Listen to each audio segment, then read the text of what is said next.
So this is what's responsible for getting the air inside of your car, inside of your sprinter van.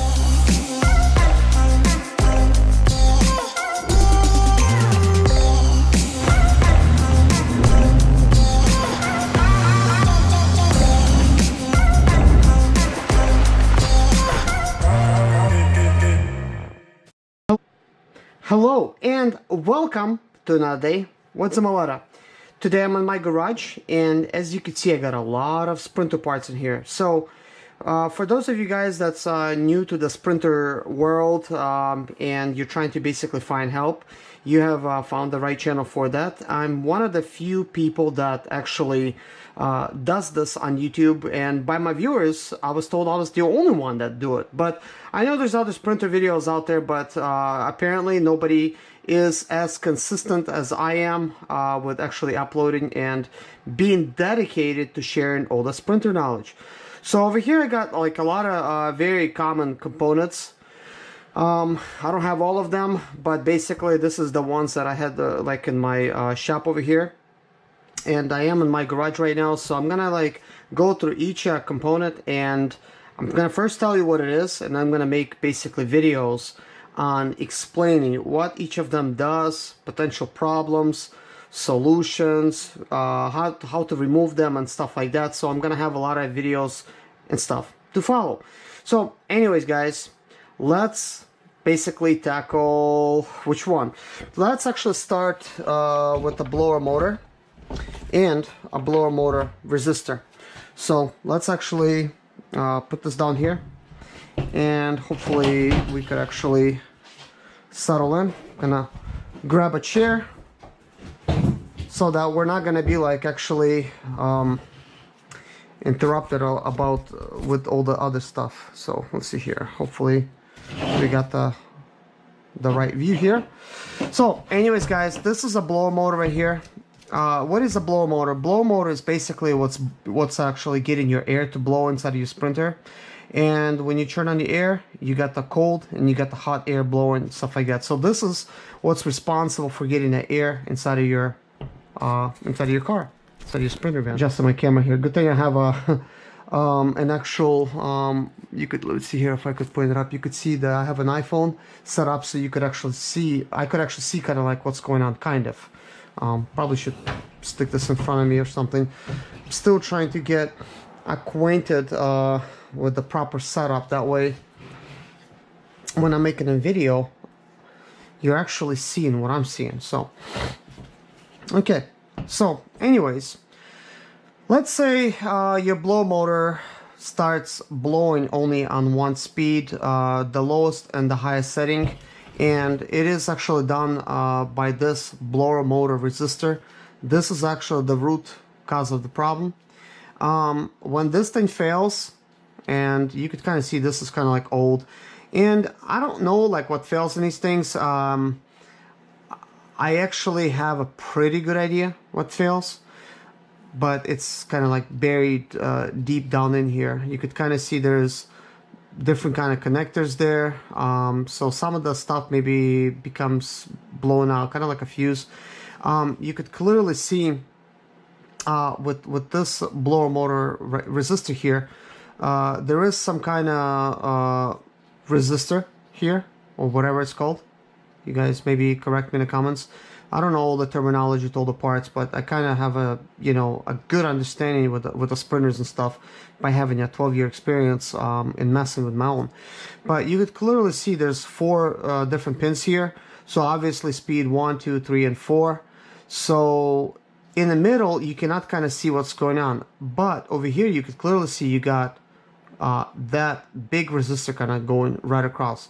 So what this kind of tells me, and correct me if I'm wrong, if somebody understands, that this is number 1 and number 4 speed. They're kind of like connected. So maybe this is possibly why you have the 1 and you have the fastest speed available. That's it. Well, actually, maybe I'm kind of like forgetting this right now, but possibly number 1 does not work. Possibly the only speed that does work is the last one, the number 4, and this is probably why, because of this thing is connected. Now that I haven't been in a, with this issue for a while, I can't remember whether number 1 works at all. I think it doesn't. I think it completely is messed up and you have to twist it all the way to the last one in order for it to work. So you could just replace this. However, I do wonder if you could just unravel this whole thing and figure out like what the issue is and possibly solder something in here. I did buy a hot soldering station. It's an air station and a soldering station, basically like everything you want. It's a pretty expensive station that's used for repairing all kinds of devices, electronics, whether it's computers, microchips and stuff like that, so you could solder everything with that station. It is not one of those cheap ones. Anyways, over here, like when you look inside, you could clearly see there's a lot of corrosion on the inside. So possibly a lot of times these things get blown out because moisture makes it down there in corrosion, and it basically sort of like shortens out. I've seen it happen before. Whether that's the actual failure or not remains to be seen. But a lot of these blower motor resistors fail, and I wish I could knew the root cause of it, like why they fail, and like how to prevent it from failing.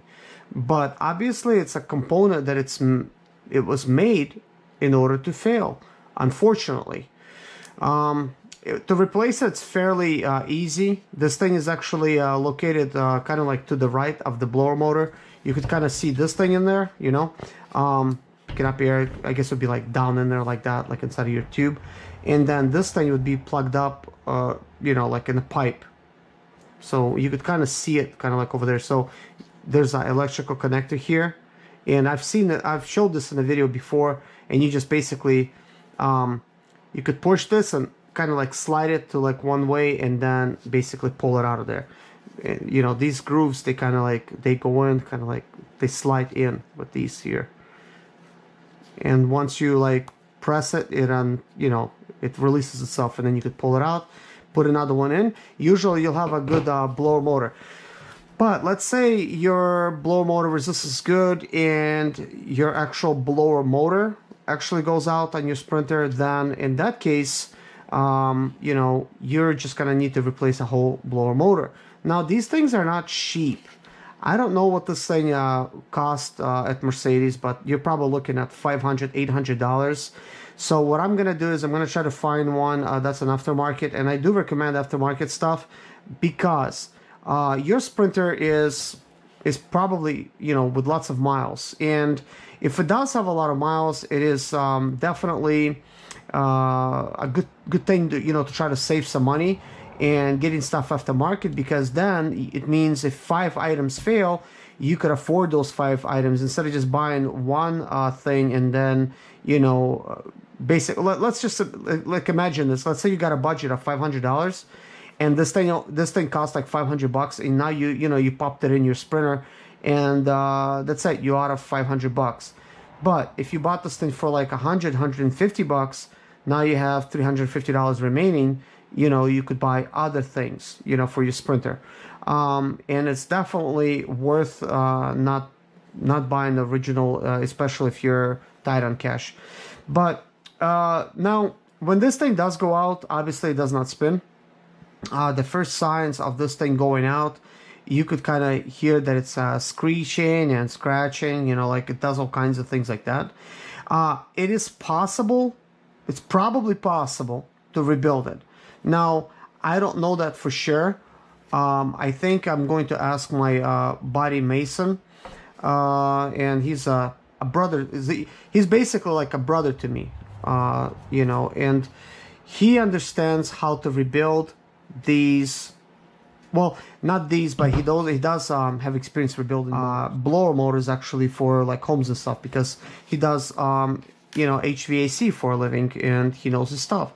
So, obviously he's got a lot of interest in Sprinters, and he's got one himself, and he actually is one of my biggest supporters for my channel, and probably a good, I guess, like one of the good reasons that I actually stuck with making these videos and stuff, because in the beginning, when nobody's watching the videos, you feel a little bit down, and you're like thinking, is this even worth making these videos, because there's like no audience for them.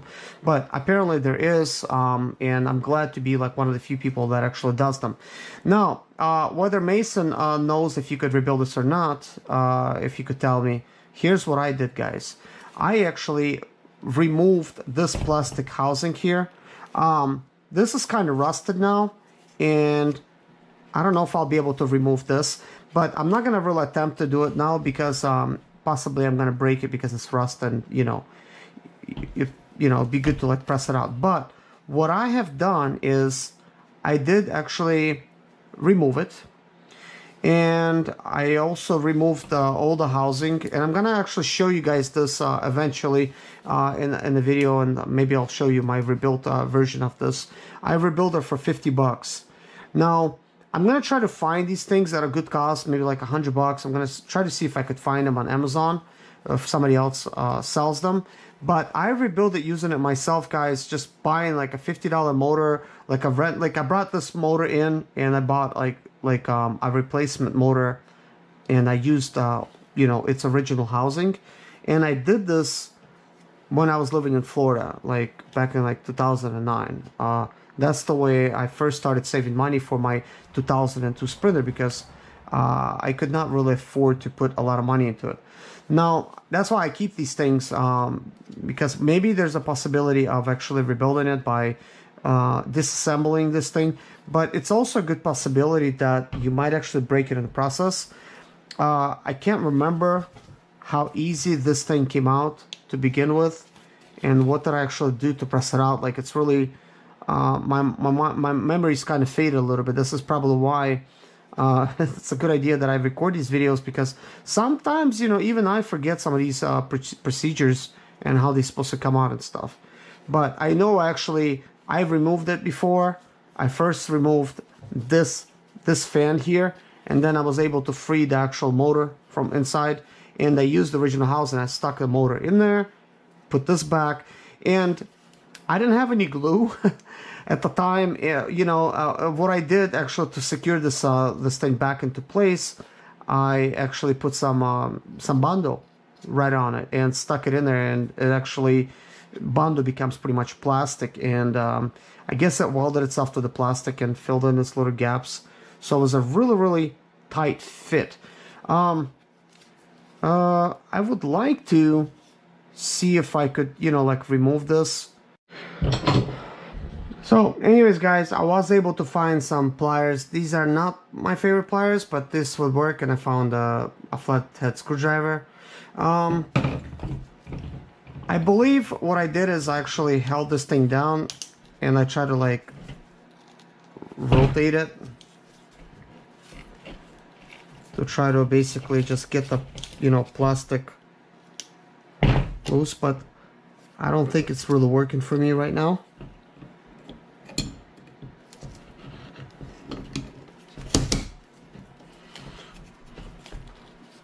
Wasn't really planning to make a video on how to remove this thing, but I kind of like wonder myself right now, like how did I actually do it before, because I remember I did it.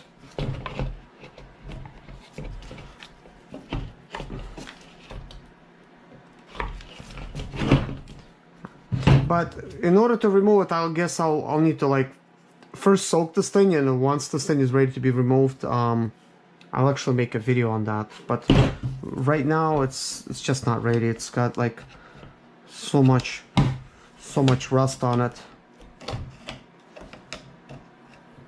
because it was just like sitting for a while. I have like several of these things that's seen better days. They broke down.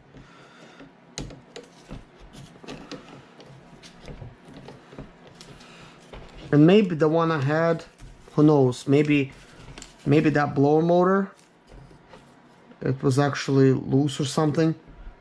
But these maybe, like, maybe it's a tight fit, who knows. Because it could happen. Because they probably don't want you to actually fix this thing yourself. But anyways, guys, some of the other causes of blower motors not working is that it's found like in the circuit. Because a lot of times the windshield actually could leak, and water gets underneath like the dashboard. But sometimes, the portion where the glass is, where the metal is and stuff, like it becomes like rotted out, especially for these T1Ns, because they do tend to like rot out and stuff. So water makes it to basically where the blower motor is, causing it to go out, and some of the electrical wires, they basically get corroded and break off. On my 2002 model, back in the day, my blower motor was, I replaced it, and I replaced that blower motor resistor, and basically it was still not working because the wiring issue. I needed to take off the whole blower motor assembly in order for me to actually find the root cause of the problem. And yes, I did find it. I rewired it. I basically used simple type of wiring techniques. I used like the twisty type of nuts that's used in a regular like home electrical. Twisted those wires back together, and boom, you know, it started working again. And for like when I actually replaced the blower motor, of course I didn't have this nice connector. I just sort of had like two pins sticking out. I left it like that. I basically just fished the wires straight through here, and I basically you know, I put some electric tape on them, and I would just plug it in like that, you know. But yeah, that was actually pretty good, like when I actually fixed it and let it work. I would like to test this unit by maybe like feeding some electrical to it, maybe like cutting off an electrical connector and put like a 12 volts on it. But we're not gonna do it right now, but I will do it like in a future videos, because I want to also test starters like that, and to see if they're working, and to cause them, you know, to come on and stuff like that. But anyways, guys, thanks for watching this video, and see you in my next one. My name is Serge Zimaleta. I'm 37 years old, and yes, I experienced success after buying my first home for cash. Back in 2011, I was broke, but I learned to solve problems on my own. Now I'm helping others to solve their problems. I know what pitfalls to avoid to stay profitable in business. Need motivation to be more successful in your life? Do you have sprint or expedite or business problems? Then subscribe. Let's find creative solutions to your problems. Hit the bell notification so you don't miss any of my helpful videos.